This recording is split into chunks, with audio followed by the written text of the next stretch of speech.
Hello from Texas. Howdy. I want to come make a video real fast. It's getting cold here, and now it's time. It's October, end of October, and it's going to be November tomorrow. So I want to make a video. I kind of wanted to share a revelation that I had, a revelation to me that I just didn't think about, and it's going to really help me to be safer this winter in one of the heating regards that I do, and I think is really good for me. So I just wanted to maybe share what came to me. I mean, we're not rocket science. I mean, other people probably figured that out, but it just didn't appear to me. But then it did, and it's just a little safety adder or a little precautionary measure, so we don't make things too hot. But let me spin my camera around and show you what I came up with, and my setup for my tegus and my boas. So here we go. Let me turn my camera around. Here we have my boa cage, tegu cage. I'm transitioning back and forth from different uses. The boas were using it for a while, but yet they needed to go into a better area that I could keep the temperatures more closer to about 83 to 85 degrees. In this room, it's just not it. I'm not going to keep my house 85 degrees during the winter. I like it a lot cooler than that. But so the tegus went back in here, and there is their big hide that was in the other room. And I have put under this cover right here, just real quickly, I've put my ZooMed habitat heater up on the top of that lid, and so that's putting down, probably 90-ish degree heat, about 8 or 9 inches away from them, so it doesn't get them too warm. And then I put some little heater pads with adjustable included little thermostats on them, and I've got them on low. So they're going to stay in here, and it's going to get, in the 60s in here, but in their little hide box, it's not going to get down. I'm not going to let it get down to 50, 58, 59 degrees this year. I'm going to keep it hopefully in the low 70s, maybe a little higher than that. The tegus, even though I'm heating that hide box, they're going in there and they're staying in there for days. And so they know that the cold weather is here, and it's time to start preparing to really zonk out, go into their brumation, kind of their zoned out phase. But I'm going to keep them a little bit warmer this year and see how we do. And then maybe that'll keep my male from being so sexual starting 2024, when we come out of fall into spring, and maybe that'll tame him down so that he's not pestering my red Argentine tegu female Sassy and terrorizing her. That'll be a good thing. But let me move over here real quick. My closet, I've mentioned this in plenty of other videos. I've moved my boas into a closet, and I can really keep the temperature a lot better in here, and definitely more stable, the ambient temp. And so I've got both of my boas and the top and the bottom cage right there. And I've always just wanted to share, this is what I like. I have a space heater right there, and that just keeps the ambient temp room. This is the best that I've come up with through 3 years of doing this reptile thing, that heater works well to really keep the ambient temp in this room above 80 degrees. And so one thing that was really kind of scary at times is sometimes that thermostat on the various space heaters that I have, they freak out, or they get bumped, and I don't notice the little thermostat gets turned up. And there's a few times that I've come in here and it's been 99 degrees, and that is too hot. And so if it's the failure of the thermostat in the heater, or me bumping it, or me somehow the process getting messed up, I want to do a safety feature there. It's kicking on because I got the door open now, and it's much cooler in this room. But let me just show you. Let me turn my heater off. get rid of that humming sound. So what I did, we all know about heat pad thermostats. And so I have a pretty decent one that I bought off Amazon, and I've had it for 2.5 years, and it's worked perfectly. I'm just going to go down there and show you that.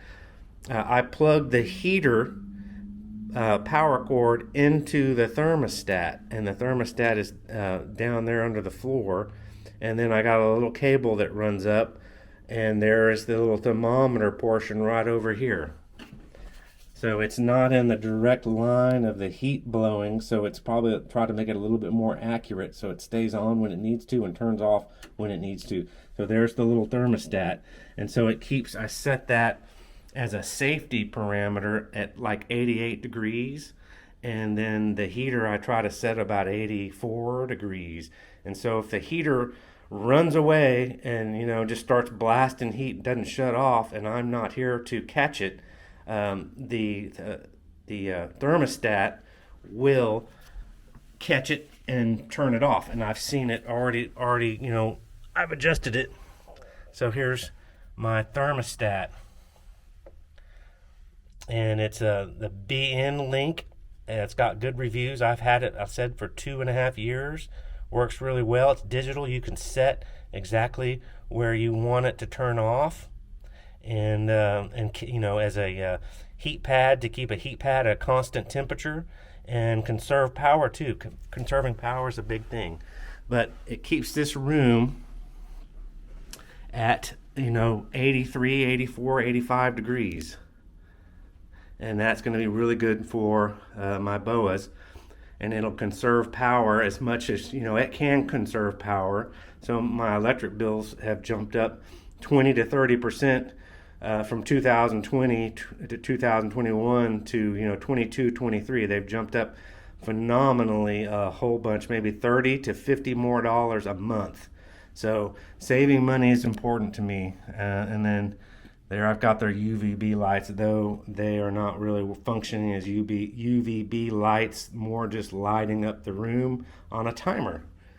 And so let me just show you.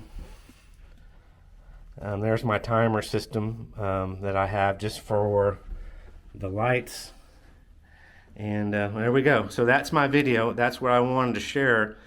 Because before, again, that heater or another heater that I had, sometimes they just go rogue and they keep continuing to crank out the heat.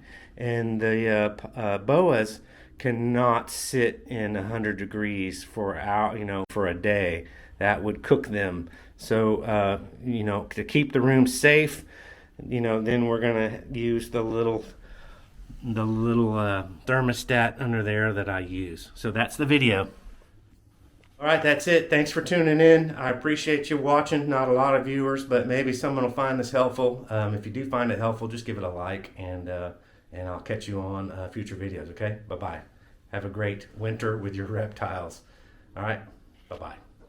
I just want to add one more part to the video before I just shut the video down. Some people may say, well, Brian, why aren't you using different heat emitters, that are available in our pretty awesome reptile market today, or different light bulbs to put on top, to shine down? Long story short, I just found that my boas don't respond well to heat sources like that. I've got plenty of different light bulbs, night bulbs, the black light look.